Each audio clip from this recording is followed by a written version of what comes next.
ICC T20 world cup 2026 సరిగ్గా వారం రోజుల్లో ప్రారంభం కానుంది. 2007లో ప్రారంభమైన ఐసీసీ మెన్స్ టీ20 వరల్డ్ కప్ క్రికెట్ ప్రపంచానికి అనేక అద్భుతమైన క్షణాలను అందించింది. ప్రతి ఎడిషన్లో ట్రోఫీ గెలవడమే జట్ల ప్రధాన లక్ష్యంగా ఉన్న మొత్తం టోర్నమెంట్లో స్థిరమైన ప్రదర్శన చూసిన ఆటగాళ్లకు player of the tournament award ప్రత్యేక గుర్తింపుగా నిలుస్తుంది. ఈ అవార్డు పొందాలంటే కేవలం 1-2 మంచి ఇన్నింగ్స్లు సరిపోవు. ఒత్తిడి పరిస్థితుల్లోనూ జట్టును గెలిపించే స్థాయిలో ఉండాలి. అందుకే ఈ గౌరవాన్ని అందుకున్న ఆటగాళ్లు అందరూ ప్రపంచ స్థాయి స్టార్లుగానే నిలిచారు. ఆ player of the tournament award దాదాపు బ్యాటర్లు కానీ బ్యాటింగ్ ఆల్రౌండర్లు కానీ సొంతం చేసుకున్నారు. కానీ బూమ్రా ఒక్కడే బౌలర్గా ఈ అవార్డును దక్కించుకున్నాడు. 2007లో తొలి ఎడిషన్లో అఫ్రీది తన ఆల్రౌండర్ ప్రదర్శనతో బెంచ్ మార్క్ సెట్ చేశాడు. 2009లో దిల్షాన్ పవర్ ప్లే బ్యాటింగ్కు కొత్త అర్థం చెప్పాడు.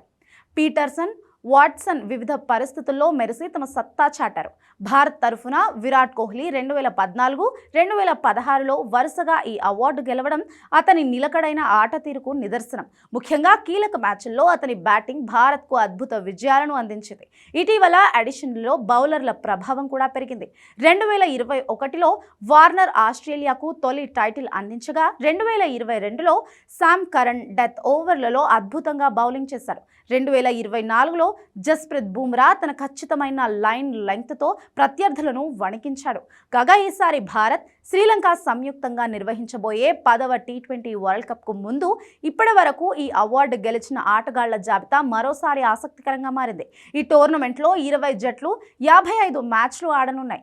భారత్లో 5 స్టేడియాలు, శ్రీలంకలో 3 వేదికలపై పోటీలు జరగనున్నాయి. 20 జట్లను 4 గ్రూపులుగా విభజించగా టాప్ 2 జట్లు సూపర్ 8కు చేరతాయి. అక్కడి నుంచి సెమీఫైనల్స్, ఫైనల్స్ జరుగుతాయి. 2026లో ఈ మెగా టోర్నమెంట్ మళ్లీ ఉపఖండానికి రావడంతో ఈడెన్ గార్డెన్స్, వాఖండే స్టేడియం, నరేంద్ర మోడీ స్టేడియం వంటి వేదికలు మరోసారి ప్రత్యేక ఆకర్షణగా నిలవనున్నాయి.